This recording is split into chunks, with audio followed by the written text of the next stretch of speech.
film news this week. Got a couple of stories I want to touch on. We've got some good news. Oh, good. And they're both in terms of... are they Marvel movies? Yeah, they're Disney movies. Both involving Disney movies, yeah. One of them is Marvel, one of them is The Eternals, which is coming out, which is the first ever rotten Marvel movie. Lovely. It's finally happened. Yes. It's finally fucking happened. And, if we ever review The Eternals, I'm going to look forward to that because there's a lot... I suspect there might be some, dodgy play going on with, fake... Oh, sorry, not fake. How could I say such a thing? Yeah. Internet users review bombing The Eternals because of its LGBTQ and death and, multicultural representation, all of that stuff. Very conveniently, and then Kumail Nanjiani tweeting out, people, look, it looks like we're annoying the right people. That's clever. I'm just saying, a bit suspicious. Why the fuck would anyone care about Eternals? Like this random movie, but anyway, there's just a conspiracy theory, I guess I have. But it's good news is it's got a rotten score on Rotten Tomatoes, yes. So that's great news. Also, bit of bad news though, bit of depressing news. Have you seen the new Buzz Lightyear trailer? No, I've heard people talking about Buzz Lightyear, but no. What's the news from the trailer? The news, well, it's just really depressing. It's a movie based on the real character of Buzz Lightyear. Yeah, okay, I did know that, yeah. Yeah, so Chris Evans, who is doing the character voicing for Buzz Lightyear, tweeted this, and just to be clear, he did this a while ago, and just to be clear, this isn't Buzz Lightyear the toy, this is the origin story of the human Buzz Lightyear that the toy is based on in the movie Toy Story, and somebody captioned that tweet with, "I sincerely feel sorry for actors right now." Which is true. Like this is the best you can get if you get to the top of the game. You're either appearing in a Marvel movie where you're shooting like laser beams out of your hand and you have to get insanely jacked for it for no fucking reason, or you're doing the voice acting for Buzz Lightyear. Of course, it's a fucking property in another movie. Like I don't know, Michael. It's it is. Yeah. It's pretty dystopian, You know what? I wouldn't go that far. Someone should make a movie about a man who has to star in a movie about a franchise in a fictional universe in a Pixar film. Oh, yeah, that'd be meta. That'd be very meta. Anyway, let's get into... So, that's the thing. It's... if it is dystopia, that means it's spooky. And, of course, this is our final Spooktober. Yes! So, it fits perfectly. Yeah, the real horror starts once you leave the theatre.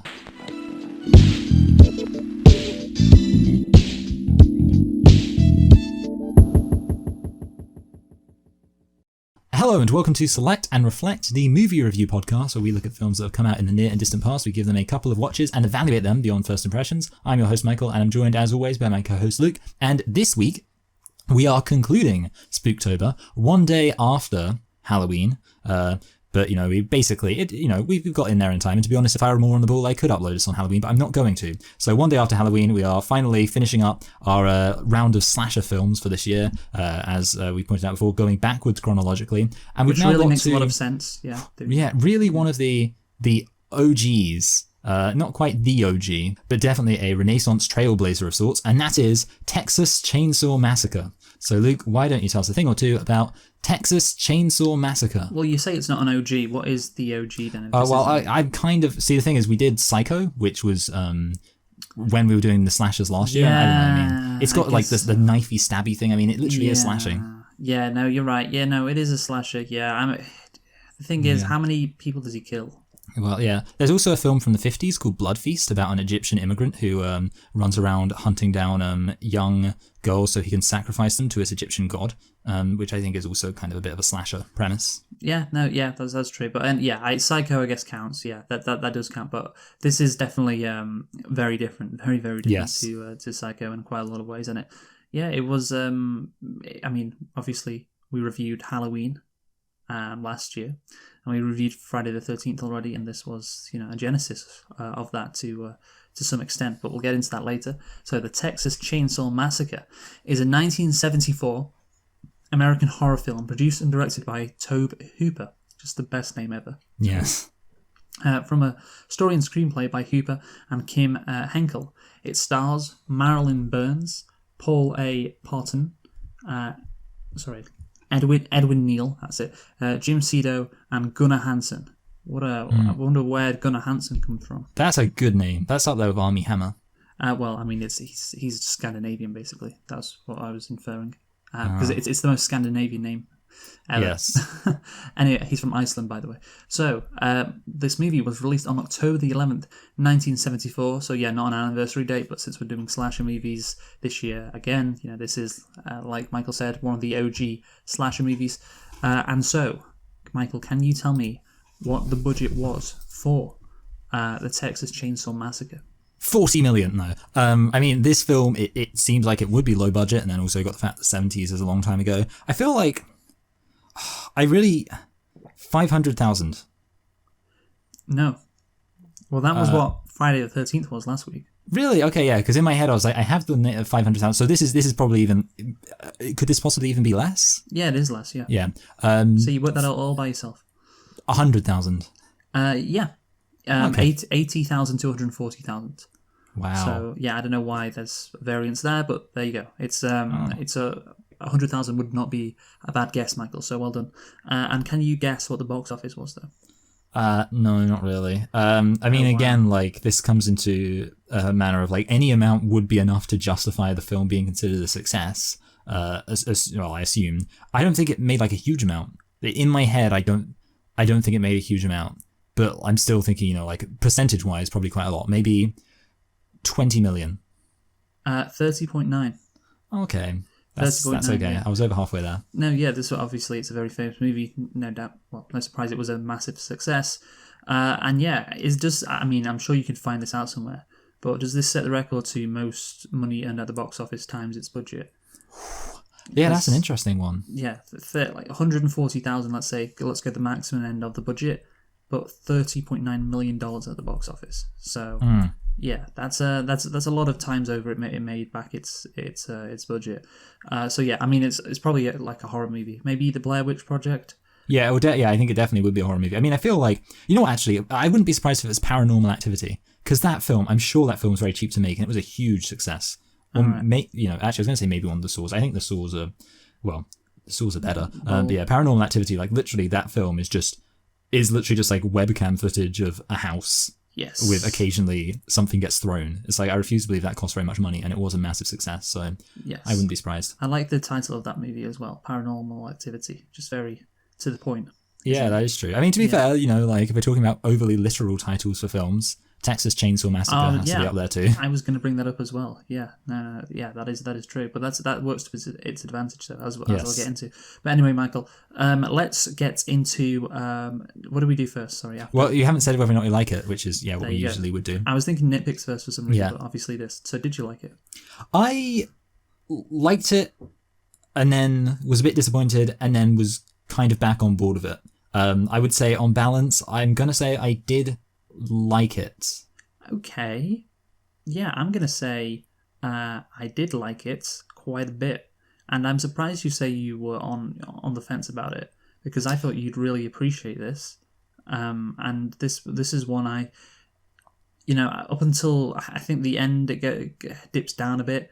But throughout the movie I was like, this is really, really good. And maybe it's because I knew in my head, well, I think everyone knew, but I knew the specific amount of how much it cost, so I was like, wow, it's incredible. And of course, it came out in 1974.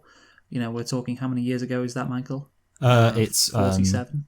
Well done. Yeah, thank you.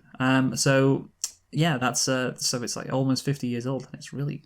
And I was so yeah, maybe that. Yeah, I mean, I will say, I was. The thing is, there's like, I don't know, there's parts of this film where I was like disappointed, which obviously, like in a film where I'd be like, oh, I really liked it. There's not like substantial points where I'm like, but there was like a lot I really liked in this film. In many ways, yeah, this film was kind of like, it's very difficult for me to say. I wouldn't be able to say I disliked it because there's a lot of stuff I definitely do like. But then saying I like it, there's just a few things where I was like, feeling like I was like, okay, I'm not watching something that's that good at this exact moment. Okay, I'll be interested. So you better tell me what those moments are while we go through the movie. So anyway, how many nitpicks do you have? I've just got one. I've just got one as well. Go on. Jinx.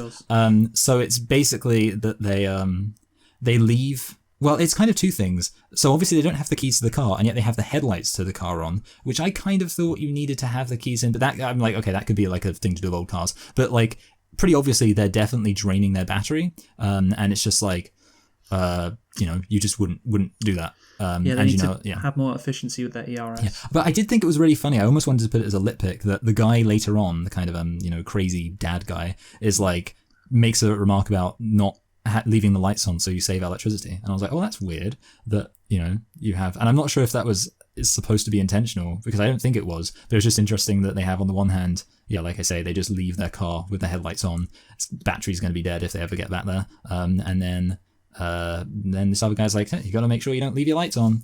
Okay, that's great. Anyway, so what else? So yeah, my nitpick. This movie is called The Texas Chainsaw Massacre. But how do you spell chainsaw, Michael? Oh yeah, okay. Actually, this is a good point. Yeah, you spell chainsaw one word. It's one word again. That's good. So you know what I'm going for here, because yes, for some fucking reason, this movie has chain and saw. There's two separate words, and I was searching for this movie. I had a similar thing too, actually. Oh, great! Yeah, trying to search this movie on a very legal website, and I was like, "What? How the fuck can I not find this movie?" I saw all the reboots. I was like, well, "Where's the fucking original one?" And then I was just stumped for a good few minutes. I was just like, is this movie just not? Is it so old? It's not online. That doesn't make any sense. Yeah. You were able to find White Zombie. Yeah, exactly. I mean, I think that's on YouTube, but yeah. Like the Texas Chainsaw Massacre should definitely be on one of these sites. And then I look on Wikipedia, and then I'm like, in case I don't know, somehow I fucked things up, and it's like, oh, there's a gap between chain and saw. Yeah. Well, there you go. I had a similar story. It was slightly faster, but slightly more interesting, if you can believe it. Basically, on this, one of the very legitimate sites that I watch a lot of these films on, I remember that Halloween, I was trying to get the original Halloween at one time, and no, actually I wasn't, sorry, I was trying to get the 2018 version, but what I found interesting is that it had like the original Halloween with like the wrong date, and it was listed as Halloween 2, and yeah, basically I was like, oh, that's weird. So I was like, oh, maybe, because I saw there was a reboot of Texas Chainsaw Massacre from 2003, and I was like, maybe there isn't actually a film from 2003 and they just got the date wrong. So I looked it up, and then boom, I was like, oh wait, there is a Texas Chainsaw Massacre from 2003, but there's a Texas Chainsaw Massacre from 1974. Well, the thing is, when I'm clicking on the movies, it shows a little image of the poster. I was like, so yeah, that one definitely is from 2003. So that's not it. So I was very confused. And then, and also all the other ones in the franchise are spelled correctly. Yes. They do have, there is no gap between chain and saw. It's chainsaw. So yeah, I don't know why this movie has a space in between those two words, but it does. So there we go. Anyway, so let's get into the plot. Let's talk about the concept for this movie, Michael, because the film follows a group of friends who fall victim to a family of cannibals while on their way to visit an old homestead. I think it's a very decent premise for a horror movie. I mean, particularly, of course, in 1974, when nothing like this had been done previously. Of course, Psycho exists, but this is very, very original. So I'm like, what a great premise for a horror movie. Yeah, I would agree. I mean, I think that that they really. I mean, obviously the thing is, like, it's a matter of horror films just becoming more and more scary. It's the classic Simpsons line, maybe people were more easily scared back then. Because, I mean, people back in the day, they were terrified of Psycho.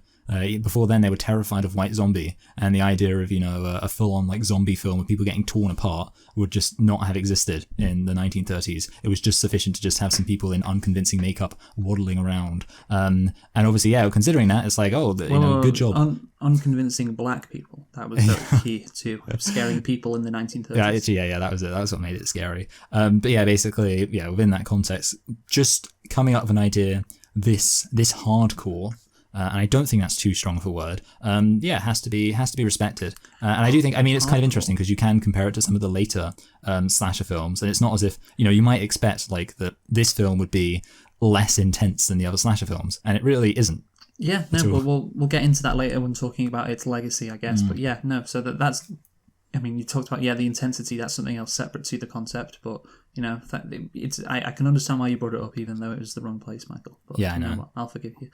So let's talk about the plot. So of course, these kids, they're trying to get home from. Oh, so they're checking they're checking their grave to see if it's been desecrated, their grandpa's grave, and they stop at a gas station, and they're like, oh, our old their grandparents' old homestead Yeah. is somewhere around here, so they go and view it, and then of course shit goes down after that, and everyone basically almost one by one. Well, it's not really one by one. One of them is one by one. It's like in a pair, and then one, and then in a pair. Basically, get dragged to this house to be killed. But it, and again, I say it's a bit repetitive. Yeah. Instead, we criticize Friday the 13th for being like a one-trick pony. This does seem like the characters just keep going to this house. Yes. But it makes sense logically why they would go there, because obviously they need to go. So I can imagine a scenario like this happening in real life if there was a fucking cannibal killer out there, just because you want to get your friends, and so they keep going back to this. There was nothing there was no classic there's no logic moment, like in a lot of horror films at the moment where a character just acts completely illogically, and that doesn't really happen in this film. And it is still better than last week, because it only happens about 3 times, and each time it's a bit different as well. Yeah. So, especially like the last one, they don't even get to his house. Yeah. Until they get, and they get chainsawed first. And again, it is, I wouldn't call it unimaginative, I wouldn't call it that, but it definitely is simple. But again, simple can work, and I wasn't frustrated like I was last week with Friday the 13th. Like, this definitely doesn't feel like a one-trick pony, like, oh, you've only got one idea. You don't get the sense that is the case while watching this movie. Yeah. So, again, I'm not going to hate on it for that. The fact that, it's just, two more characters. Well, we've got to go to the house now. We've got to go to the house, so the killer's waiting for you. I'm fine with that. So let's get into the actual script, Michael. So, of course, what does this movie start off with? Yes, well, it starts off, I would argue, very strong with these creepy, just flashing images of these desecrated remains at a graveyard, which have been dug up and crafted into macabre. There's something before that, right? Sorry. There's the introduction, the kind of the title narrator. Crawl. The title crawl. Yeah, you better not cut that out, Michael. I won't. Everyone needs to know you made a mistake there. Oh, I'm sorry. Yeah, no, that's why I wanted to talk about the title crawl. Yeah. And George Lucas copied a lot of things from Texas Chainsaw Massacre. There's another one for Star Wars, which came out just 3 years later. Yeah. So make of that what you will. But no, so basically, this title crawl is meant to infer that this is a true story. It's a very formal voice which is reading this title crawl. It's not flashy or anything. It's not trying to entertain you. It's like a news broadcast, and it instantly makes it. I guess this movie seems scarier because some people might suspect it could be real, especially in the age of very little information, where there is, of course, no internet, not until 20 years later. So I can imagine once the internet comes along, people always know what's true. But to be fair, they do know stories like this. Yeah, it's true. It's you can look up. Oh no, it's based on this killer in Wisconsin in the 1950s, not based on a real story. But I got this from Wikipedia. The film was marketed as being based on true events to attract a wider audience. Just like Fargo. Yeah. But obviously that's the thing. You can. Releasing a movie like this and having a very formal title crawl immediately, and implying that this is real and people can't find out if it's not very easily.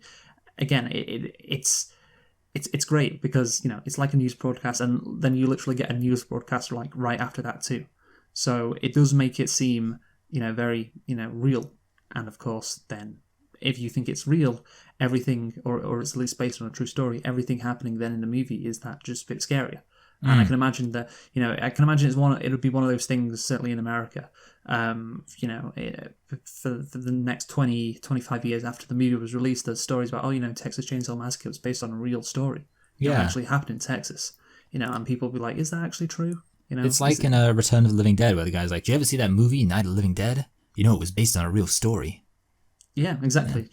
People telling people that. It's no, that's not true. It's it's based on a real story. It really did happen. So that shit can go down, and that, of course, elevates the legend of the movie and the profile of it. Again, the movie title as well. Let's talk about this now. Of course, we referenced it before. The Texas Chainsaw Massacre. Very literal, gets right to the point. Yes. And what that does, it's great that it's titled this, because it makes it sound like it's like a case, like a police case. Like, this is the Texas Chainsaw Massacre from 1974. This is what happened. It's not called like Friday the 13th or Halloween. Some like unprofessional. Yeah, something unprofessional. It's like I guess Massacre maybe. No, you could have Massacre. Yeah, it does seem very formal again. Yeah, it's The Exorcism of Emily Rose. Sometimes when you get these names that are just like very literal, it makes it sound more real. The assassination of Jesse James by the coward Robert Ford. That's a good one, actually. Yeah, that is a good one. Yeah, very very factual. And then that's what it feels like. This is the Texas Chainsaw Massacre. This is what happened in Texas. There was a chainsaw massacre, very factual, very formal. You've got the title crawl, the news broadcast. It's like it all sets things up very well. And so yeah, I do like that. I think it's very very effective, Michael. Very effective. And I no doubt you agree, right? No, yeah, I do agree. I think it. I mean, basically, I agree with everything you said, and even contributed my agreement while you were talking, because that's how much I agree with it. It does make it sound much more real, and also, maybe visceral. There's no. I've used that word a couple of times as well. Visceral. Yes. That's it. Yeah. So this movie, of course, in the title crawl, what it does as well is it, tells the viewers that they died, or a lot of people died already. Yes. So it sets that up, and I think it works out since you understand how gruesome and serious this movie is going to be. It's putting you in the zone, I guess. Like, this isn't going to be fun to watch. Yeah. I guess it changes your attitude to the movie already. Like, for a horror movie, that works well. Like, if you want to get, here's where I wrote it down, a visceral reaction. See? Yes. Great minds think alike. Out of your viewers. It sets the tone for the rest of the movie, like, very well. Like, everything you see or like are expecting is coloured by that. Like, these people die. It puts you in a very, I think, good mindset for watching a horror movie, wouldn't you say? Yeah, no, yeah, definitely. I think it really, it lets you know right off. It's not one of those horror films that starts off all fun and happy, which in some ways can work. Starts off innocent. This film starts off right away like, nah, shit's about to go down, fam. You are in for a very depressing ride here. A very gruesome ride, and even a very visceral ride. Fucking there we go. And no, that's the thing. That the setup is really really good, and it takes like 2 minutes of the movie to do. Yeah. And it already it's a perfect setup. It really is. I was very very happy with that. So let's get into the actual what happens post setup. So of course Sally and her paraplegic brother, or invalid brother, as they call him in the movie, Franklin, and their friends Jerry, Kirk, and Pam are visiting the grave of their grandfather to investigate reports of vandalism and grave robbing. Afterwards, they decide to visit the old Hardesty family homestead, something like that. Okay. Along their way, they pick up a hitchhiker. Yes. Who talks about his family who worked at the old slaughterhouse. He borrows Franklin's pocket knife and cuts himself, and then takes a single Polaroid picture of Franklin, for which he demands money. Then, of course, he cuts Franklin's arm. Yes. So that's the first beat. Scene, I guess. Yeah, beat. The hitchhiker on board this van, and it's such a great scene, man. Yeah, I like it. So good. Like, genuinely one of the scariest people. Of course, he returns later on in the movie to appear in a horror movie. Like, an incredibly unsettling character. You never know what he's gonna do next, who he is, and his look is just perfect as well. Just a fantastic horror character. He really is. I was thinking he seems like a good actor. I think obviously for a lot of the other bad guys, they don't really have to be that good at acting. And I think for the other for some of the characters, this isn't a massive criticism, but I think you could say some of the teens. Some of their dialogue sounds a little, clunky. But this guy, he comes across as just like, you really buy that he's just scary. And it's like, it is more effective, I think, than some of the other villains in slasher films, because it's like you actually get an impression of this being like a real human being, of like a real character. And you can have like, yes, this is probably what it would actually be like to see a creepy guy. Yeah, no, but his character is just perfect. By the way, the actor is called Edwin Neal. Oh, good old Edwin. Yeah. Okay, Edwin Neal. Kudos to him. But I agree. It's fantastic. Yeah. Yeah, I mean, also I think it is it's a slow burn, which actually I quite enjoy. With the I didn't actually really clock the timing, but it definitely. I think he's in there for about like 10 minutes, maybe almost 10 minutes. Yeah, but you're right. It is a slow burn, but that's great when it just gradually just keep picking up the pace. You see him, like you just see him. Oh, this guy looks weird, and then he speaks. And it's like, well, this guy. It just keeps building on itself. It's like, this guy's very weird. Then, of course, he's talking about, killing things, and it's like, okay, again, very weird. And then, like, you see what he actually does with his knife. Yeah. And it's just like, it keeps on building and building, and it's just like, keep on. Yeah, that's the thing. You get a funny feeling about it, and then it keeps replicating that feeling a few times over. So yeah, no, just a great performance, a great character. And, a great scene, really unsettling. Yeah. Overall, like, the beginning of this film really does do a good job at just creeping you out and really kind of making you be like, oh, no, something's going to be going down. No, it is a great start to the film, and that's why I was surprised. But what did you say? What did you say when you said whether you liked it or not? I said that there were parts of it that I really liked, and then some parts of it I wasn't as fond of. Well, actually, I don't know if those are my exact words. I said it started off good, and then it got less good. Oh, you did say it started off good. Yeah, I did say it started off good. All right, good. Yeah. So yeah, no, but it really does, and that's another. Yeah, just a great setup, and then the first scene is great, and and wow, what a start! Really is a fantastic start. So Franklin tells Kirk and Pam about a local swimming hole. And so the couple go to find it, and they stumble upon a nearby house, and Kirk calls out for gas, entering through the unlocked door, while Pam waits outside. Leatherface, a large mute man wearing a mask made from human skin, suddenly appears and kills Kirk with a hammer. Yes. I think when he kills Kirk, that is a great reveal. He just appears like it's so sudden. Yeah, no, he comes out of nowhere, so unexpected and instant. Like, what a great a reveal for I guess the killer in the movie, because normally when I guess the villain or the killer shows up, you have some maybe shots of him looking at stuff. I can imagine that fucking what's he called? Kurt goes in the house and you see him peering behind a door, you're meant to see what he sees, and he's looking at him, and there's no hint of anybody being in this house at all. And then all of a sudden, this fucking guy this large guy with a fucking mask made out of human skin comes in and just smacks this guy in the head and just pulls him in and kills him just out of nowhere. I really like that. I thought that was really well done. Yeah, I liked it too. Yeah. I think obviously it's interesting because you don't really get as much of the kind of the build-up intention in quite the same way. I mean, obviously you get the sense of something being wrong, but it's kind of there's a very big jump from just everything being, kind of okay to them him just instantly being dead, which, I think is interesting. It kind of conveys an efficiency, but yeah. That is crucial, that the fact that there is, well, of course, the movie sets it up in the title crawl. That's what I'm talking about, where it colours everything. You're not you're expecting something bad to happen, but I don't think you're expecting that, which is, if you can get that combination, that's great. Because you're on the edge of your seat, and then I think things are scarier when you're on the edge of your seat expecting something bad to happen, and that I think is the case with Pam as well, as she enters the house soon after, and of course he trips into a room filled with furniture made from human bones, and it's another very unsettling scene. She stumbles into this room, and you flash back. Well, this is what I flash back to. The guy in the van is talking about preserving everything. Yes. She thinks that's the thing. She enters the house, and this is what you talked about before, where she thinks she's a bit scared, right? Yeah. Things might be scary, and she's a bit nervous, and then this happens. If she was already scared, it wouldn't have the same effect. If she was running for her life and then she falls into a room full of bones, it wouldn't be the effectiveness would die down, because it's well, we're already at a level where this character is really frightened.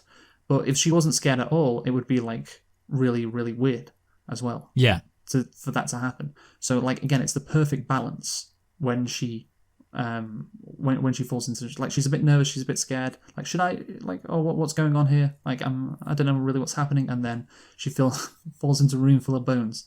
Just perfect perfect horror movie making, I guess. Yeah. I mean, I basically agree. I suppose if I'm obviously I said that there were issues I had with the middle of the film, and I think I was always in two minds, because on the one hand, there's when she falls into the bone room, there's an extended time of the camera just looking around, and I was trying to, because obviously if she's just there looking around after the situation, then it's kind of it does create the idea of you're just oh, she should just get out of there. But then I was kind of thinking, you know what, actually, it's probably like not as long as it seems, because kind of like, I could imagine that situation, like time kind of slows down. So she's taking all this information, and obviously when you're watching it, like, okay, this is scary, but she should definitely get out of there. But then I think the only... Yeah, but you made a good point, like, how long is she in the room for? Yeah. That's the thing, there's a bunch of quick cuts and you see her face, like, scanning around. She could be in that room for, like, 10 seconds before she gets up. And that's the thing, like, obviously...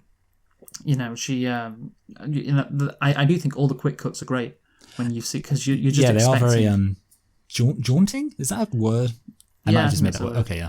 Yeah, because you expect like all the quick cuts out, and you're just expecting like Leatherface to appear behind her and just like kill her on one of these cuts, and you're on the edge, like, oh, when's it gonna happen? When's it gonna happen? And then obviously, eventually happens. She gets chased and then gets hung up. Yes. By what is it, just a hook? Yeah, I guess it's technically a meat hook, I suppose. That's it, meat hook. Yeah. And again, there's this, what's this game? I think it's called Dead by Daylight. There's this game I played back in the day. I think I've heard of that. Yeah, it's like a horror movie style game. There's a killer and there's like 4 people trying to escape. And the killer, what he does when he captures people is he hangs them like on a hook. And so that's the thing, like I was expecting, like, it wasn't so different for me or weird for me to see that happen, because I was like, this is the concept in a game I played before, and obviously that stuff happens quite regularly. Like, but I imagine watching that and never being aware of this concept. No, Such a great concept, like hanging a human by a meat hook. Yeah, and, I thought when I saw it, I was like, oh, that's rough, because obviously, you do think about how much it would. Yeah, be nice. And you can see he's walking to. Like, is he actually going to hang it by a meat hook? Again, imagine thinking that, and then he does. Unfortunately, like in Dead by Daylight, this maybe sound a bit. They're dead when they get hung on the hook. Is that what you're saying? No, they're not dead. No, they're alive. That's the thing. The killer captures them by hitting them a couple of times, and they're on the floor, and then he hangs them on a hook. And if they're on the hook for a certain period of time, then they die. So they have to have one of the other people rescue them and get them off the hook. Okay, this sounds like a fun game. Yeah, no, I mean, it was very popular. But you said unfortunately, so what's the unfortunately thing? Now, unfortunately, in the movie, there is no sound effect when the hook goes into her back. Yeah. I was expecting like a squelch, like it does in the Dead by Daylight games, like and then a squelch, but there is not, like, it just happens and you don't hear any sound effect, which is disappointing, I guess, because it just makes it more unrealistic. And if that had been a sound effect, again, it'd be gruesome, of course it would, but that's the point of the movie, and it would have just made that scene a little bit better. So that's unfortunate, but yeah, amazingly creepy. Like, again, I'm going to talk about this at the end. It's incredible that this is one of the first ever slasher movies, and really the OG slasher movie. Like, does a lot quite well.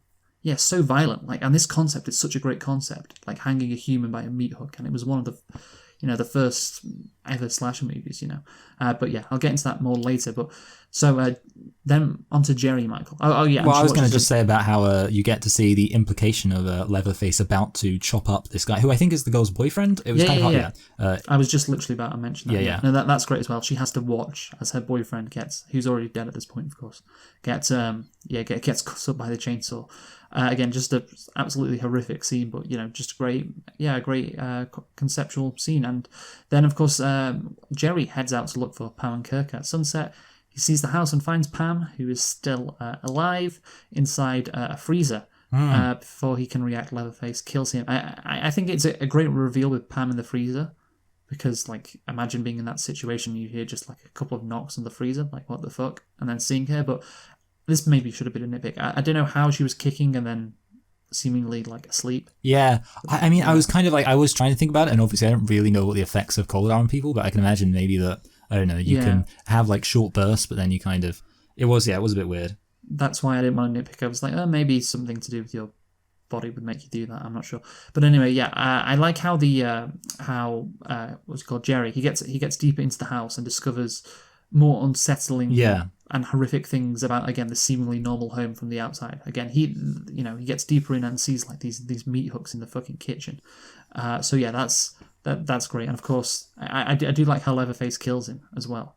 I don't know, there's something about his appearances in this movie, like, it's not overdone, it's just, like, all of a sudden and dramatic.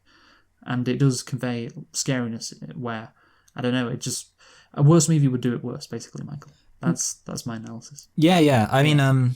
Is this one of the parts of the movie you had a problem with as well? Yeah, well, basically, the only thing that I think I probably overstated my issue with the film at the start. But basically, the only thing that did bother me, and it's kind of, you have already touched on it, it was like, it did just feel, well, okay, actually, we're going to get into another thing which bothered me slightly more. But at this point, I was starting to just get a little bit like, I always get the feeling of like it being farcical when you do have the people just lining up to get killed. And I know I kind of agree with you that it only happens like 3 times, but then proportionally relative to the number of people, it's just a bit, Well, I don't think they are lining up to get killed. That's the thing, though. That's why I didn't have a problem with it, because they're looking for their friends, and they see this house, and it's like, what the fuck is in here? And it isn't like they have no reason to suspect there's a fucking chainsaw wielding maniac in the house. It's not like anyone warned them about it. It's definitely not them lining up to get killed. I think, well, basically, the only issue I had, and it's an issue that we mentioned with Friday the 13th, which is the aspect of, it's a horror film, but the majority of the characters aren't actually scared for the majority of the film. And obviously it's a situation where, because there's this thing of like people only finding out about Leatherface the moment before they die, it's kind of like, it makes the film, I don't know if it's necessarily less scary, but it kind of makes you less of a connection to the characters. They're coming to him, though.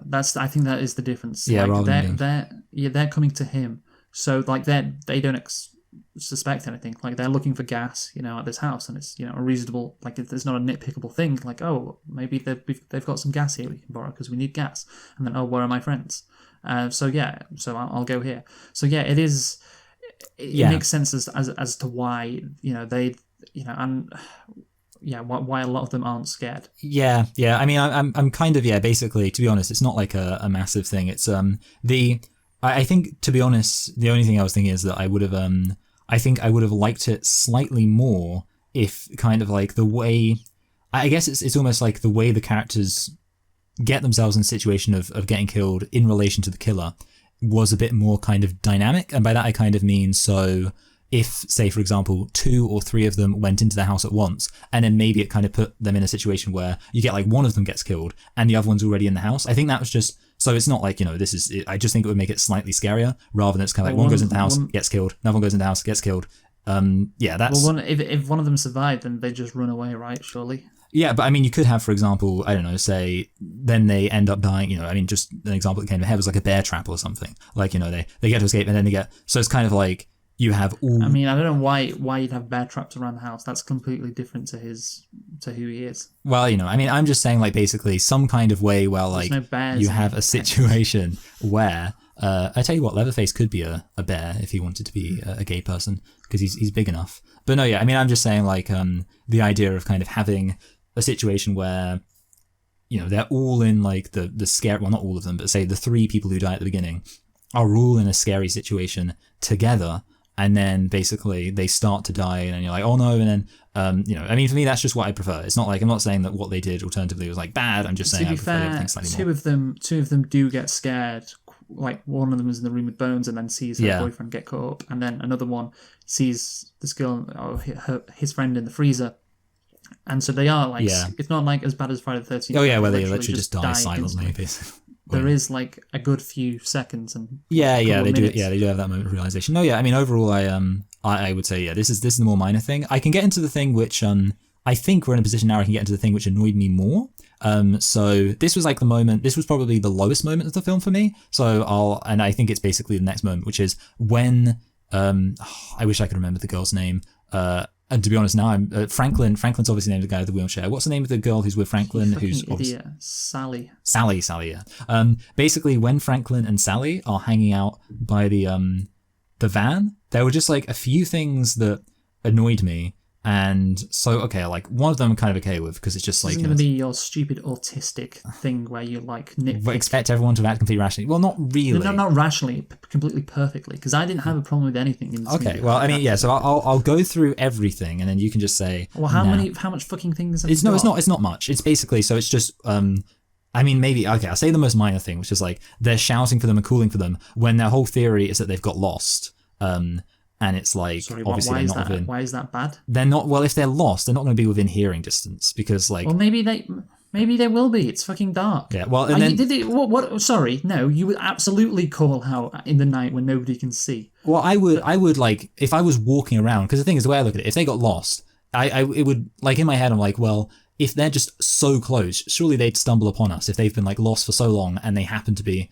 I don't know. Well, anyway, okay. No, that was the most minor thing, so I shouldn't have brought it up. I mean, like I said, that was the most. So no, but the other thing is that they let it get this dark, and like they're only having this conversation now. It's kind of like, what were they doing? It's kind of like the fact they wait until it's dark, and then she's like, we're gonna go look for them. And it's like, if you've waited until it's dark. Well, you don't know how much time has passed. I don't really know. Jerry went at sunset, so it's like maybe 30 minutes later. I mean, I'm just trying to think if that makes sense. I'm sorry, I'm just blowing holes in everything. But the point is, which is unsurprising, I have to say. Point is, but basically in my head, I'm like, you don't, like, to me, just the whole idea of like, you go out and look for them in the middle of the night seemed like not a plan. It just seemed like a bit of kind of a stupid horror movie plan to me. Like, you're like, let's go out in the middle of the night and look for them. Well, they don't fucking know there's a fucking no, but I mean, what I'm saying is, I wouldn't even. I mean, maybe this is just me, but I wouldn't even, like, if I think somebody's got lost. What I'm assuming at that point is that there's a reasonable chance that you could get lost,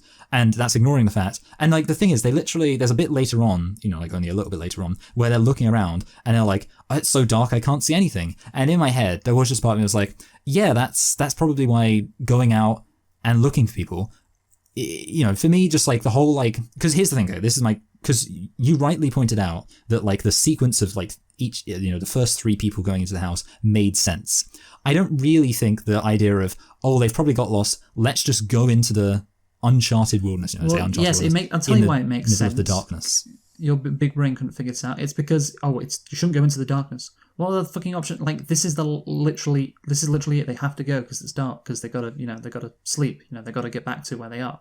Because I assume guess what? They don't think there's a risk of them being mauled by a guy with a chainsaw. So they're like, you know what? I don't want to sleep like in a van. So guess what? We're gonna go look for them. I don't know, because there's this episode of The Sopranos where they get stuck in a forest and they just decide to stay in the van overnight. And I just think, like, are there other people lost? They're trying to hunt a guy. They're told to whack a guy, and the guy basically ends up getting away.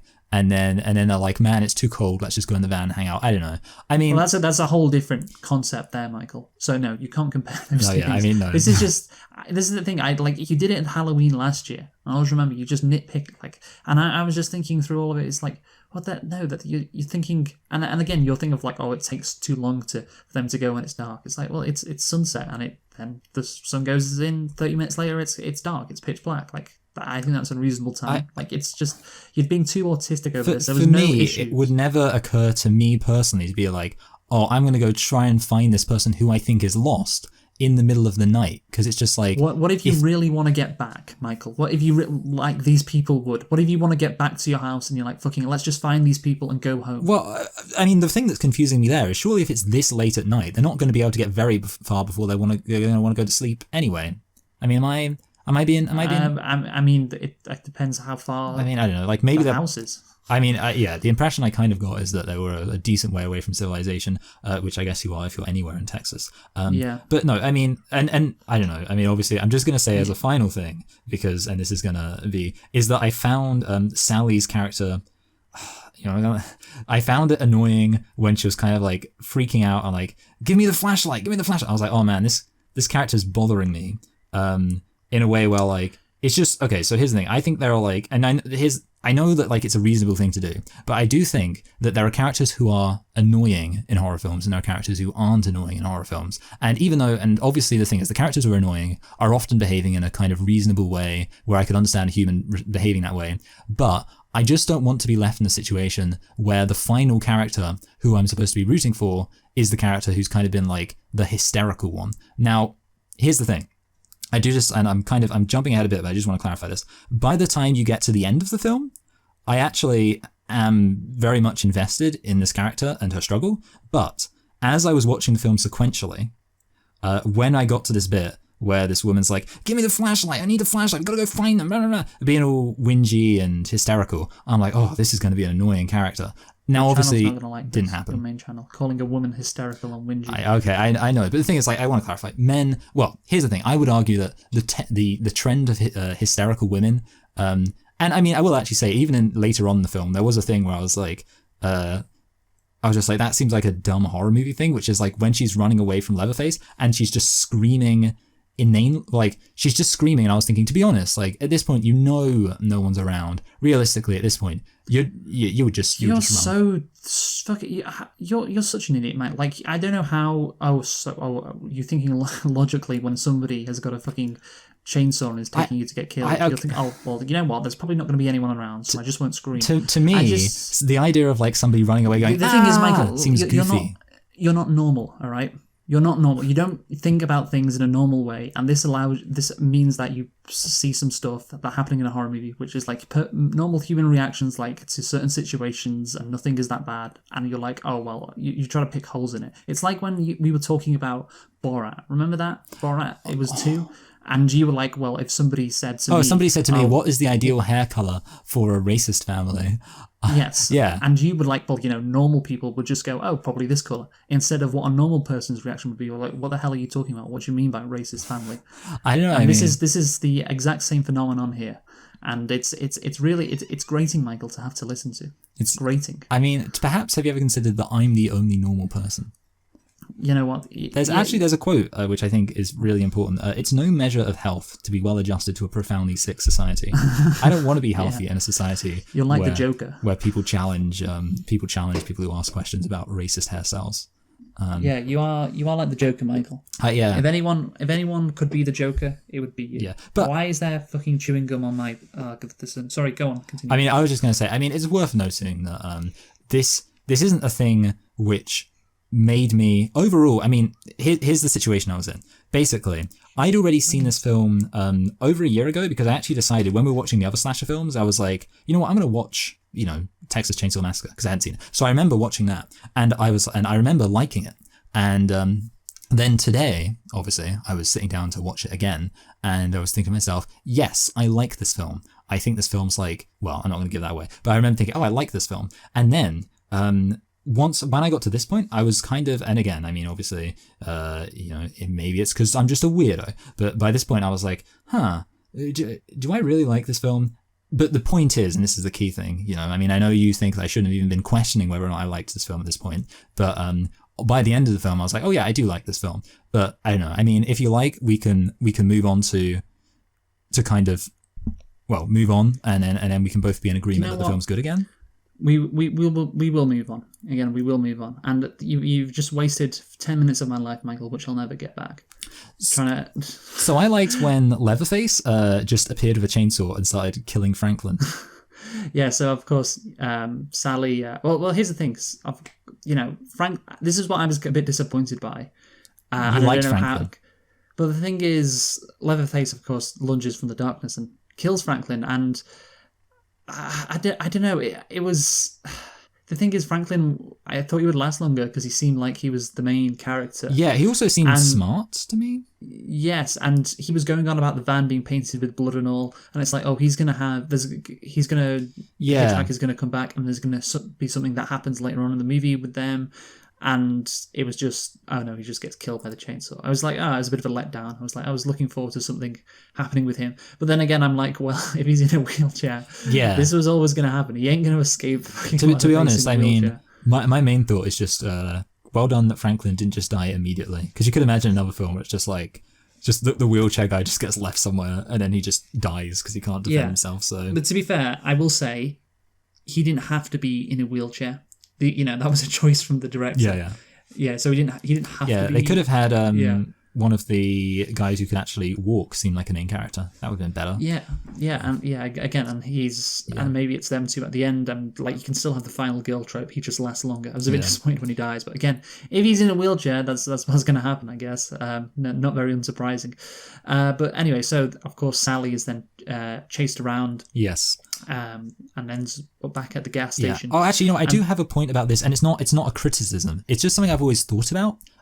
With these horror films, it's not. Yeah, it's something which I think, if it is a criticism, it's something which always happens. So I don't really think it is, but it's just something I always think about. I would have thought it would be quite easy, when you're being chased, to just like take a sharp right turn And then at that point, how's the guy going to be able to find you? Like, so again, I want to clarify, if you're going to say, oh, that's, it would be very difficult. I'm not saying this is like criticism. It's just like whenever I watch these films where someone's being chased, especially in like the dark through a forest, I'm just thinking, surely if just at any point you just take a right turn or a left turn, like a sharp turn, the guy's just not going to be able to find you.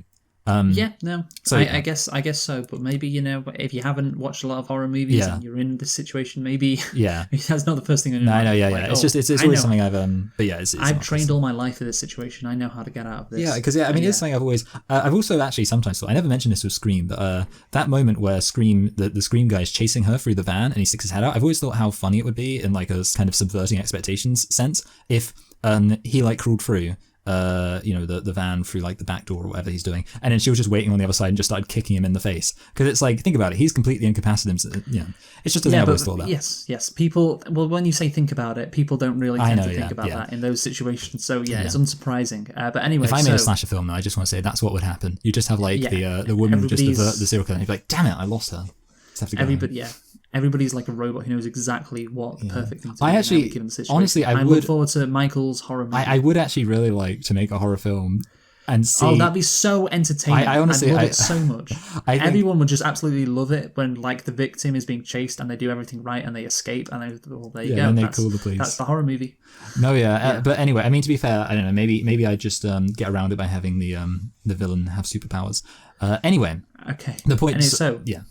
Well, I was going to get onto the fact that obviously Leatherface is the son of the owner of the gas station. The hitchhiker is his brother, and they are a family. Yes. And I think it's a decent twist. Good family values. Yeah, you saw it coming somewhat, I guess. It's like, I was thinking, the hitchhiker is probably his brother. The gas station owner being the dad, it's a bit more unexpected, but I can see it coming, And, the dad wants to protect his home, I guess, and his family too. So, that's why he directed them away from that house. But, I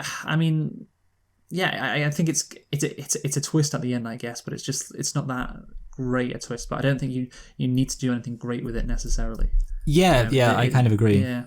I mean, I was just going to say, like, I was actually watching a horror film recently, because, it's around this time, and I was watching it with somebody, and it was the film was Jeepers Creepers, and for a minute I was worried. Like, it got to a moment where they go into like a cafe, and like everyone in the cafe is behaving kind of strange, and I said, like, I hope this isn't one of those films where just like the entire town's in on it, because I always find those films kind of just boring, because it's like you're just like, oh, they've got no hope then, so it's almost like you can't really get invested. And it's kind of like, I was almost thinking to myself with that in mind when I was watching this, like, is this close to that? And I was like, nah, not really, because it's just, basically it's Texas, so realistically, it's not unlikely to find just like one family. And, I would say, I don't, so I guess kind of what you're saying is it's not really, it's not one of those things where like the twist needs to be this massive shock. No, it doesn't. And that's the thing, and that's why it's not that great, but also it's fine. It's a fine twist. Nobody is complaining about it. And Leatherface is of course dressed up as the mother, and I think that's a reference to, I thought it was a reference to Psycho, Oh yeah. How Norman Bates dressed up as his mother, and he's the killer, perhaps. So basically, at the ending, of course, she when Sally escapes on the dinner scene, it's like so. Yeah, we're going to use that word again, Michael. Visceral, I guess. Yes. When she's screaming a lot, and no surprise in that situation, even though nobody could probably hear her, Michael. Sorry, but it's a natural human reaction, and like I love it when she escapes at the end, and you see like Leatherface chasing her, and then like the truck comes, and like nothing happens cleanly, and like the way the camera's positioning.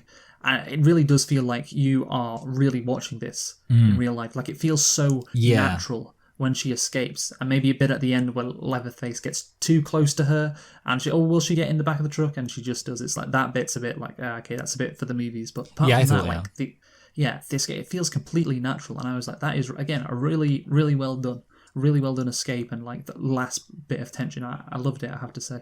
I mean, basically, I agree with, it's like, it's kind of, I mean, I said that it's sort of like this film, it has a very long sort of, not really wind down, but just like moment where, obviously the woman is captured and she's in, Sally is captured and she's in like this situation where she's basically screwed, and it like stays with it for a very long time. But I really think that works, and it's one of the more interesting moments of the film for me. And it does, like I say, I mean, it really kind of gets you properly feeling for Sally, and feeling yourself in that kind of scary situation.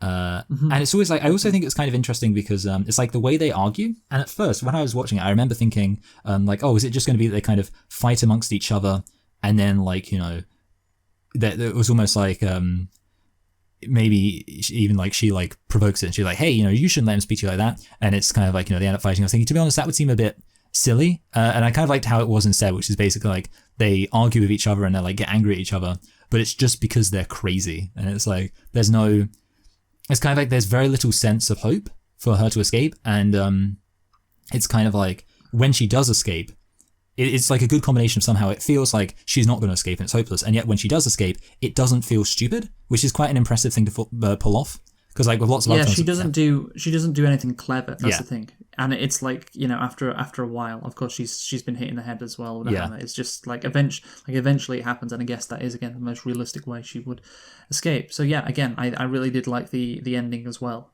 And well, now we're going to get into one of the reasons why I really did like this movie, which is the scariness. We're going to ask that question: is this movie scary? And I would say let's talk about Leatherface first, Michael. I think the Leatherface mask is just fantastic, like a perfect composition. I really, the fact that it's human skin, but like it's a kind of like a mask. You don't know who's on the other side, but you can just see a bit of his features. It's just like a perfect balance, just a perfect like idea as well to have a mask, and it's a mask of course made out of human skin. Just a wonderful idea. And yeah, when he's chasing Sally, that I think that is scary. I think the person Leatherface is like this great mix of like evil and just like craziness, I guess. That perfect mix. Like Michael Myers, he's just like evil. Yeah. But this guy, he's scary because he is crazy, because you don't know really what he is. Yeah. I do find him scarier, and yeah, I think the appearance is scarier as well. Yeah. What did you think about his voice? Because he has like a weird kind of shrill voice. Well, he's a mute, really. He goes That's like, yeah. Again, that just adds like he's this crazy killer. But yeah, and of course the chainsaw is an inspired choice for a weapon as well. Like I think this character is really good. Really good. Great. What do you think? I agree. I think he is scary. I'd say I guess the only thing I'll say kind of is him not being so scary is like a lot of the time what scares me is kind of creepiness. And I would say this character, I didn't really find this character creepy. Like, I'd say he is creepy just because how weird he is. Yeah, I guess. I mean, the thing is, it's almost like I feel like his character's so kind of full on that it's not like that kind of takes away from the creepiness. Because it's kind of like a lot of the time, it sounds creepy. It's kind of like, there needs to be almost more quiet. This character, he's always in killer mode. He's always at 100, which is not a criticism. I don't think he's not always at 100, is he?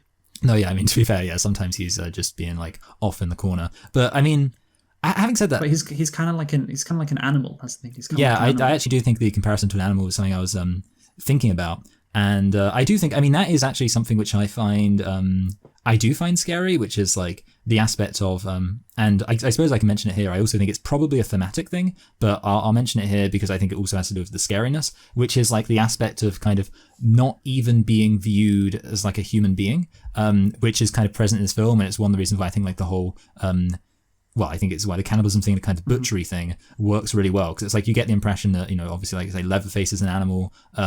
They basically just view human beings as food. I think that idea of, like I say, not even being held in any regard at all is scary. Yeah, that is true. Yeah, these humans are just stuff for us to consume, I guess. Yeah, the prey. Yeah, and that is again a bit different for Michael Myers, who kills people for like pleasure. Yeah, and also like obviously Friday the 13th, which is like revenge. So it's kind of like yeah. It's like it's a more natural thing to do, really. Yeah, and that I think it makes it a bit scary. Yes. Yeah, actually, sorry, one other thing, actually, just because you mentioned Michael Myers, I think the other thing with Michael Myers, it's almost like there's no sense that you could even change his mind in terms of killing you, because he just comes across as like not even a person. Whereas, of course, I think in this case, it's almost just like a false Michael Myers. Yeah, it's scarier because they seem slightly more human, such that you feel like you could reason with them. Like, it's kind of like when she's kind of like begging them, being like, you could stop them doing stuff like that. It's like, if it was to Michael Myers, it would just be, it wouldn't really affect you from like a filmmaking, like watching the film, because you're like, well, he's obviously just not going to listen. But in this case, it's kind of like, you get the impression This- there's actually some humanity to them, which makes it. Well, I wouldn't say humanity. Oh, yeah. It's more like they have emotions. Yeah, That's the yeah. thing. Michael Myers doesn't, and having emotions just makes it that's scarier. Yeah. Or creepy or whatever. But anyway, so this whole movie, fucking what's it called, the Texas Chainsaw Massacre. It is what I describe as pure horror. Like if you think of a horror movie, like it's horrific. Like this is that. Like it reminds me of The Shining in that respect. Like not so many jump scares. There are jump scares in the Texas Chainsaw Massacre. Yeah. But it's like the overall atmosphere of the movie. And it's like how The Shining was meant to be hurtful. It was meant to like scar you. Yeah. It wasn't meant to be a fun ride. This is kind of similar to that. Like you don't want to watch it almost. And that's the case with The Shining, and that's what makes it so great as a film. You know, to get emotion, and that's how you should feel. Like when you watch horror movies, you should be horrified. And this is from Wikipedia. The Texas Chainsaw Massacre has often been described as one of the scariest films of all time. Rex Reed called it the most terrifying film he had ever seen. Empire described it as the most purely horrifying horror movie ever made. That is maybe The Shining trumps that, but that is a very good description, like horrifying horror. And called it. Nevertheless, then totally committed to scaring you witless. Horror director Wes Craven recalled wondering what kind of Mansonite, Charles Manson, crazoid could have created such a thing. And yeah, that's the thing. I'm thinking like, wow, this is a really great concept, and it's really I really appreciate it. But imagine coming up with this stuff. Like if you came up with this, people would be like, "What the fuck?" Imagine like being an editor on this movie. Like, you want me to edit this? Really? Yeah. This is what you came up with? Okay. But the fact that it goes to that length makes it such a good horror movie. It is a work of cataclysmic terror, in the words of novelist Stephen King, who declared, "I would happily testify to its redeeming social merit in any court in the country."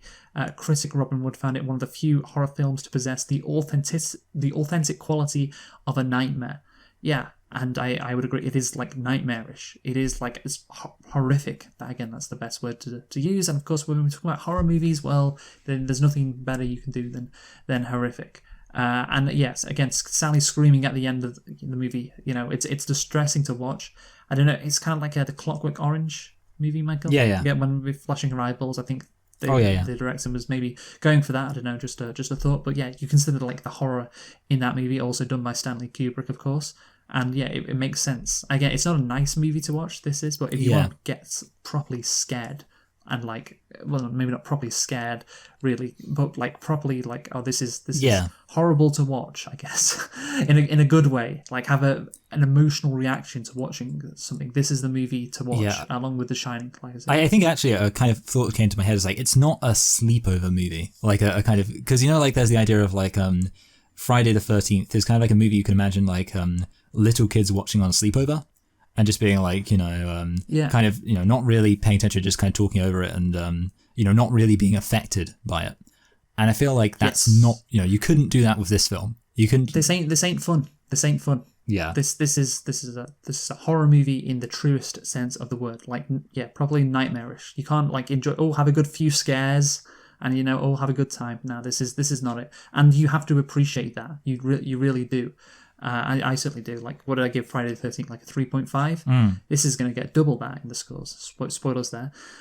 Also, I want to talk about how this movie is so good for it being so early. Like, in terms of the slasher movies, of course, Psycho came out in 60. This is like the OG slasher movie in terms of what it set off with, Friday the 13th and Halloween and Nightmare on Elm Street, all those kind of slashers. And, you would expect this kind of movie to come after a few more like mild slasher movies. Yeah. And then you get something like this which takes it to the next level.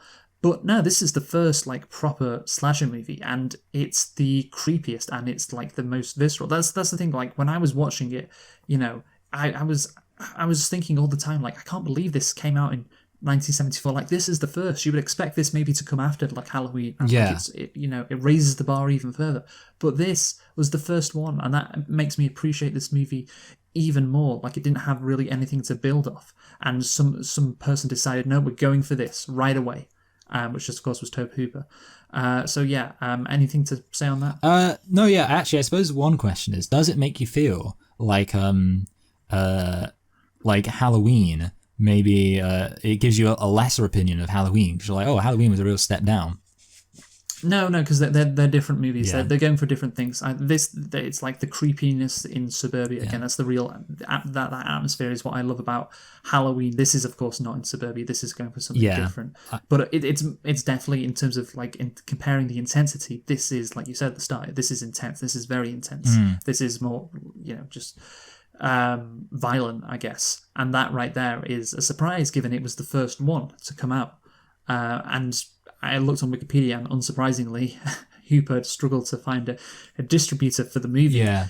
No one had probably ever seen anything like this. I mean, of course, they had zombie movies before and like Psycho, but this was a whole other level. A level that, again, I don't think has really been matched. I mean, obviously, we have had horror movies come out like Hereditary recently, which people are like, you can't imagine like watching like a popcorn. Like getting the popcorn out, watching Hereditary for Halloween, for instance. Yeah, that it's kind of like that. But this was in 1974, Michael. 1974. Yeah. Basically, Hooper limited the quantity of on-screen gore in hopes of securing a PG rating. That was very. I like that. That was optimistic. Ambitious, yeah. But of course, it was rated in R. The film faced difficulties internationally. The Texas Chainsaw Massacre was banned in several countries, and numerous theatres stopped showing the film in response to complaints about its violence. And that is completely not surprising, again, considering the year it came out. Again, you consider like the moral panics of like the 80s and 90s in America specifically, and this is like 1974. Crazy how like ahead of its time it was. Yeah. It really is. Also, Michael, anything to say on that? No. I mean, obviously, I'm just thinking about like the other films which have been banned, and like I suppose you could say those other films were similarly. I think, for example, Cannibal Holocaust was also banned, which I think was also in the 70s. I think that was late 70s. So yeah, and then I think The Exorcist was banned too, which is in the 70s. When did The Exorcist come out? I think Exorcist was actually early 70s. I think Exorcist even predates this. I think Exorcist might have been 73. Oh, so very close. Yeah, but obviously The Exorcist is, a very different kind of film. But either way, I guess it just shows that they were really getting into the habit of banning things. They kind of just got done banning The Exorcist, and they're like, okay, good, we've saved everyone from this film. And then Texas Chainsaw Massacre comes out, like, oh god, again. And then Cannibal Holocaust comes out, and I'm like, what is it with these people? Yeah, Cannibal Holocaust, of course, isn't as famous as the others. Yeah. I guess because it just isn't as good. No, yeah, it isn't. Yeah. So I feel like maybe in my head, I was like, was Cannibal Holocaust just like a guy who was like, maybe if I just ramp up all of the gore to 100 and then just take everything else away from the film that makes it actually a good film. Yeah. Well, that's the thing. This is a good movie as well, and that is pretty damn key. That's because, of course, you don't need to ban a movie if nobody wants to see it. So you need to actually people need to want to see a movie, and of course so that makes sense how the Texas Chainsaw Massacre, became a bit notorious. I think it's fair to say. But anyway, I just want to talk about Texas, Michael. Perfect setting for this kind of horror movie, because I don't know, they have this. Well, of course, let's talk about The Expanse first. Yes, like you it's said. big. Of course, something like this could happen in Texas. Like, it's again realistic, believable because of how fucking big that place is. Like, it is massive, Texas. You don't realize how big Texas is. Michael. Yeah, everything's bigger in Texas. Until you see it on a map. Yes. I mean, but that's the thing. So it makes sense, it's the Wild West. Yeah. So it's believable. Certainly more than like suburbia, like that this could happen.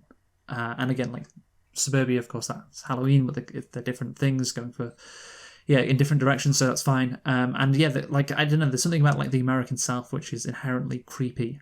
Because of the fact that a lot of people down there have the fear of like the occult, I guess, and like they're of course super religious, and that means like, oh, if there's something in my mind that's like, oh, if they're super religious, then there must be a logical reason, I guess, or maybe not a logical reason. Like there could be like a phenomenon. If this happened in like a secular place, happened in upstate New York. Yeah, I guess, If it happened in upstate New York, it wouldn't be as weird. It's like, Texas, like weird stuff. Yeah. This is why people are so religious. That kind of. Yeah, I mean, it's kind of weird because obviously, like this film, it feels like this film was kind of the genesis for the idea of like the hillbilly murderer. Even though obviously Texas, hillbillies are Appalachia, but it's kind of like this idea of like rural people and kind of like these backwaters basically being creepy. And because when I think about obviously that like trope of the hillbilly murderers, even though what about what do you say? Those like backwaters, Yeah. this weird shit going down. Like in Louisiana, with of course everyone's favorite TV show, or the first season at least, True Detective. Oh yes, exactly, with the pedophiles. Have you? No, you I told me you about it one time.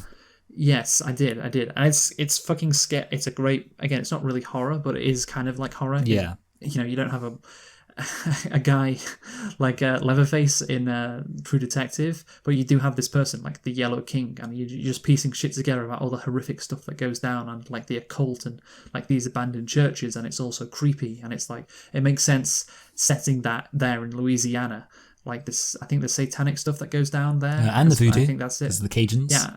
Voodoo. I don't think the Cajuns get involved in True Detective, though. I don't think it's more like rural Louisiana compared to New Orleans. Yeah, not a lot of gumbo, but yeah, that's the thing. That it makes sense for that to be set in Louisiana and this in Texas. It just works, Michael. It works so well, the setting.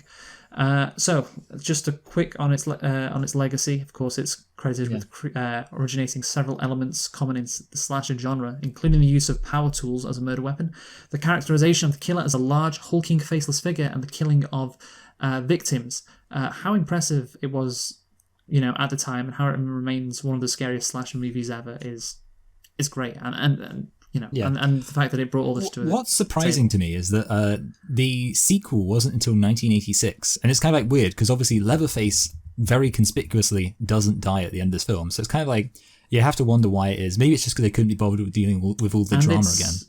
And it's a parody, 1986. It's not actually really a sequel. Yeah, it's a black comedy parody. Apparently, there's a lot of gore, but it's I kind of expected that the other films wouldn't be as good. So, Michael, let's get on to political inspiration. Because Hooper apparently was inspired by the politics of the time. Tobe Hooper, the director, cited changes in the cultural and political landscape as central influences on his film.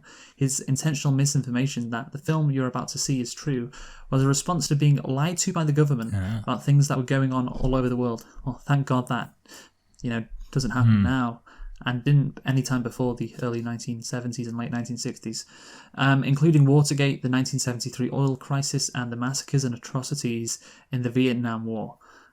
So what do you think, Michael? Do you think that makes sense, right? Well, I mean, it's kind of ironic that obviously the other thing that everyone was lied to about was Waco, which literally involved crazy people in Texas. That's... They deserve to die in Waco. That's like an interesting thing, like saying, well, I lied to the audience about the fact this happened because the government lies to us. There's no connection, though. Exactly. Is Leatherface something to do with the Vietnam War? No, it's it's about vegetarianism. Like, that's the theme, which we'll go on to in a bit. I don't know about that. I mean, you can lie to your viewers, it's fine. Yeah, exactly. Don't worry about it. Just the Coen brothers did. I don't know what. Yeah, exactly. Like the Coen brothers lied because of Bill Clinton having. No, it was 98. Scandal happened in 96. Well, there was always scandals. Wait, when was Waco? Waco was like 93, I think. Well, I feel like, wasn't there a lie there? Like, I don't know. I feel like the government lied a bit. I don't know, but there are a bunch of crazy right-wing people. Who cares? who cares? They'd all die anyway because of COVID. That is true, actually. By not getting the vaccine. Yeah, so anyway. The lack of sentimentality and the brutality of things that Hooper noticed while watching the local news, whose graphic coverage was epitomised by it showing brains spilled all over the road, led to his belief that man was the real monster here, just wearing a different face. So I put a literal mask on the monster in my film. Man is the real monster. Wow, that's George A. Romero shit, isn't it? Man is the real monster, yes, which kind of makes sense. But yeah, so there's a couple of things on Wikipedia about, contemporary American life, themes and analysis. So basically, this was Christopher Sharrett, who argued that the American horror film had been defined by the question it poses about the fundamental validity of the American civilizing process, concerns amplified during the 70s by the delegitimation of authority in the wake of Vietnam and Watergate. It always comes back to Vietnam and Watergate with these movies, doesn't it? Yeah. Basically, yes, Psycho began an exploration of a new sense of absurdity in contemporary life, of the collapse of causality and the diseased underbelly of American Gothic, and Texas Chainsaw Massacre carries this exploration to a logical conclusion, addressing many of the issues of Hitchcock's films while refusing comforting closure. So there you go. So this is, again, some more from this guy. Hooper's apocalyptic landscape is a desert wasteland of dissolution where once vibrant myth is desecrated. The ideas... oh, no. Desiccated, not created. Okay. Desiccate. Is this French? Is that a French word? Desiccated? Desiccated? I do know the word desiccated. Yeah. But it sounds like desecrated, but it's not. It's desiccated. Yeah.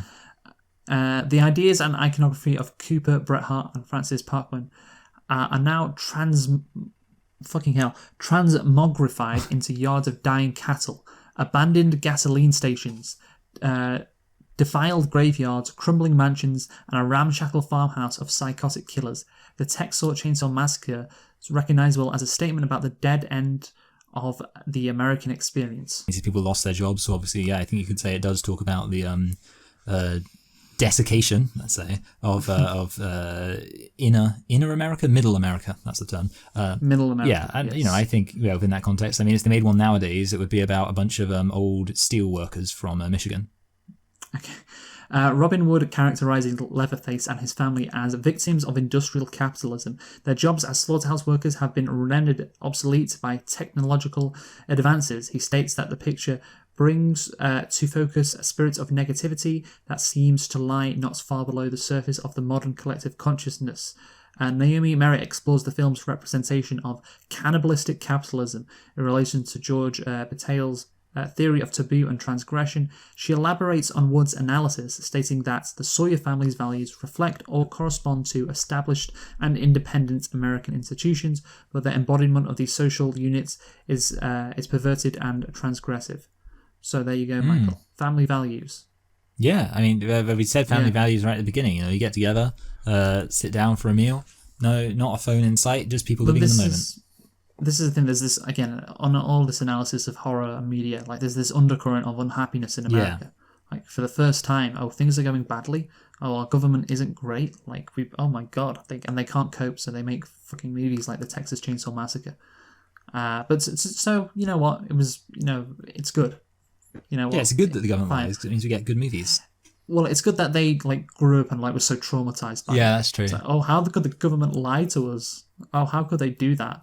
And okay, fine. Be so, I guess, offended or just shocked by it that you make movies like this. So good on you. Keep doing that. I'm actually wondering if there is a correlation between the attitudes people had and the type of horror movies. Because I'm just thinking I feel like a lot of the 90s horror movies were more fun in a way where because Scream and I Know What You Did Last Summer, they're kind of more innocent horror movies in a way.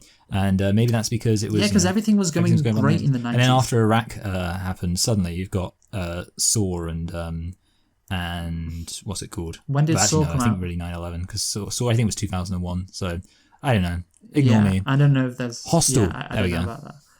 Okay, so there's a violence against women thing as well, which is understandable with every fucking horror movie. Yeah. Not that I'm sick of talking about it because it's an important subject, but it's pretty. It's the standard stuff. The final girl, and the fact that she's, she does survive, but of course she is, I guess, distressed the most. Yeah. She's psychologically abused the most, I guess. I love the shot, by the way. We didn't talk about it, of her covered in blood as the truck drives the guy away. gets run over. Yeah. But the shot of her specifically looking back in the back of the truck, that's a great shot. That may be a thumbnail. I don't know. Depends. Ooh, that'd be good. So vegetarianism. We finally got to the fucking point of the movie, right at the end. So, the Texas Chainsaw Massacre has been described as the ultimate pro-vegetarian film due to its animal rights themes. In a video essay, critic Robert Eger described the irony in humans being slaughtered for meat, putting humans in the position of being slaughtered like farm animals. Director Tobe Hooper has confirmed that it's a film about meat, and even gave up eating meat while making the film, saying, "In a way, I thought the heart of the film was about meat. It's about the chain of life and killing sentient beings." Writer-director Guillermo del Toro became a vegetarian for a time after seeing the film. That's interesting, but it's about, that's the thing I got about it. It's look at what we do to animals. Well, guess what? These people who slaughtered animals back in the day, they're now going to slaughter humans in exactly the same way. How is it? This is how it feels to the animals. This is how they're treated. Isn't that completely barbaric? So we should become. It's incredibly pro-vegetarian. at the end of the day. No, yeah, exactly. And obviously I kind of mentioned when talking about the scariness, which I kind of anticipated would be touching on the theme stuff, the aspect of like how that adds to the scariness of it, like being viewed as an animal. And I think you do, I really think it is an interesting idea, and I don't want to kind of get too much onto like the themes as it doesn't necessarily relate to the film, but I do think there is a tendency to like excuse violence against animals based on the idea that like they can't, like that we don't think that their suffering matters. I remember there was like a thing where there was like a virus in India, and I remember one time, you know, it was probably on 4chan, somebody posted an image and it was like of just these pigs being pushed into a pit and then they were just all set on fire, and it's like, that's a horrible thing to do. But obviously, you know, these people are just like, oh, yeah, they're just animals. And also, I mean, I tell you what, there's a whole thing about like egg factories in India, and I mean, it probably wouldn't surprise you to know. And can we stop talking about India? I know, sorry. The thing is, like, I mean, it is worth noting, obviously, that there are better. I think that's kind of the interesting thing, because it is true that like as societies kind of become more, I'm going to say woke, but by that I kind of just mean like, you know, there is like a tendency for societies to get a bit more... Not psychopathic. Yes, conscious about this kind of stuff. And like we have all this thing about animal rights in our society right now, you know, which obviously we don't always deliver on. But yeah, I think it's like that aspect of kind of, I guess like almost like the convenience aspect. I think that would be something that would be interesting if the film touched on a bit more, because I'm not sure exactly to what extent you could say the film touches on the psychology of justifying eating meat considering the ethical implications of it, because it's kind of like... Well, no, it doesn't, and that's the thing. It's like very, it's very, very blatant and very.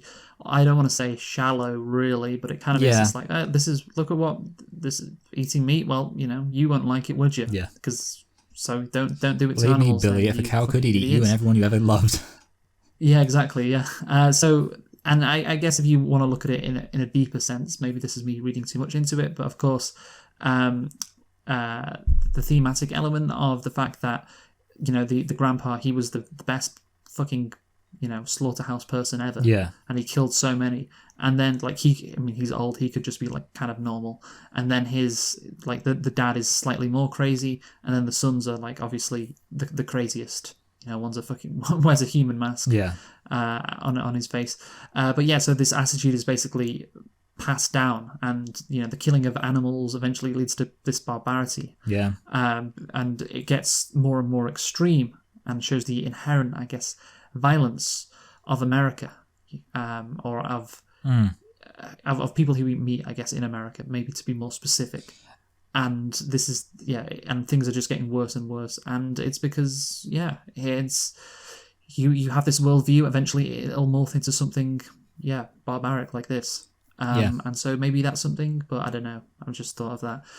At the end, who knows? But yeah, that's the thing. It's a movie which very much is like, don't eat meat. This is, again, you eat meat, you're like a fucking leather. Yeah. So time for conclusions, Michael. You go first. Yeah, this film is it is good. I mean, you know, ultimately, I really think the beginning is really good, and the ending is really good. The middle. I think if the whole film was like the middle, I wouldn't say the film was really good. So I don't know. Take from that what you like. But basically, I mean, we kind of touched on a lot of it. It is really intense, which I think is just kind of, if you're going to watch a film called Texas Chainsaw Massacre, you want it to be intense. You know, sometimes you see these films and it's like, they have these names that promise something. And then you're like, oh, but I bet it's just going to be a bunch of people just hanging around for most of it. You're not really going to get to see much of what's actually promised. Whereas this film, no, like, I don't think anybody could walk into the film Texas Chainsaw Massacre and then come out of this film feeling disappointed. And ultimately, if you're not disappointed, that's pretty good. And, you know, I mean, I think there were, you know, it's not the perfect horror movie exactly. You know, I think, while I think this film is very horrific, it's kind of not a film that I think would necessarily, like, stay with me in like a way where like ages later, oh, I remember Texas Chainsaw Massacre. But the thing is, it's also a film. Well, I disagree. Yeah, I mean, it's a film that I'll definitely kind of be like, yeah, I'd happily watch Texas Chainsaw Massacre. I think it's a very easy film to get invested in. Maybe it's hard to say. Maybe I will actually. Sorry, one other thing I really need to say is that, just for the record, this is my favourite film of all the slasher films we've reviewed. Actually, I think I like it more than any of the others. So what are you giving it? I'm giving it a 7, a regular 7. Okay, well, I'm going to give it a 7.5. And that makes it again the best slasher movie we've reviewed as well. 1.5 behind, I think, The Shining. Or did I give The Shining an 8.5 as my top horror movie? The Shining got an 8.5 from me, so this gets a 7.5. But yeah, that's the thing. You said you'd happily watch this. I would not happily watch this, but that's the point. That's what makes it so good. It's like it is horrific. It is a horror movie in the sense of the word where it should be. Like, you have to respect so much a movie which makes you like not want to watch it because of how violent and visceral it is, and how just creepy and just like uncharming. Like, it's not like, again, Halloween, it's like, oh, you can enjoy it, like, watching Michael Myers kill someone. It's like, oh, there he goes again, he's killing people, oh, he's so scary. Oh, now this is takes it to another level again, similar to The Shining, where it's just like, now we want to make this just a nightmare for you, and you're not gonna enjoy it, and you can't like casually put it on and watch it, like, for instance, the people did at Scream. In the movie Scream, when they just casually turned on Halloween and were enjoying it. You can't do that with this movie, and that's what elevates it. And that's why I'm putting it as a 7.5 out of 10. A bit better than Halloween. Again, I do really like the original Halloween, but yeah, I really do like this this as well. So Michael, what are we doing next week? You know what? I literally can't remember. I just realized I wasn't prepared for that question. Well, you've got a choice. You've got a choice. We can do A Time to Kill. Oh, yeah. Or the original Beauty and the Beast. What do you want to do? See, the thing is, like, having watched horror films, the original Beauty and the Beast sounds pretty tempting. So I think I'd want to do the original Beauty and the Beast. Oh, no, I thought you'd go for A Time to Kill. Oh, I'm sorry. For fuck's sake, I wanted to go. I was like, well, he's obviously going to say A Time to Kill. Come on. Okay, no, fine. I mean, yeah, sure, you gave me a choice, but ultimately, I mean, it seems like you're more passionate about this than me, actually. I mean, I was just thinking, the original Beauty and the Beast, because it's kind of like I say, have you seen A Time to Kill yet? I think I've seen. I must admit, I think I've only seen the end of A Time to Kill, because I know, which is probably not the best thing. It's a really funny movie. Yeah. All right. Well, you know what? In that case, I am perfectly happy. Yeah. So just for record, all right, We're doing A Time to Kill, and it's set in the south of the USA as well. So there you go.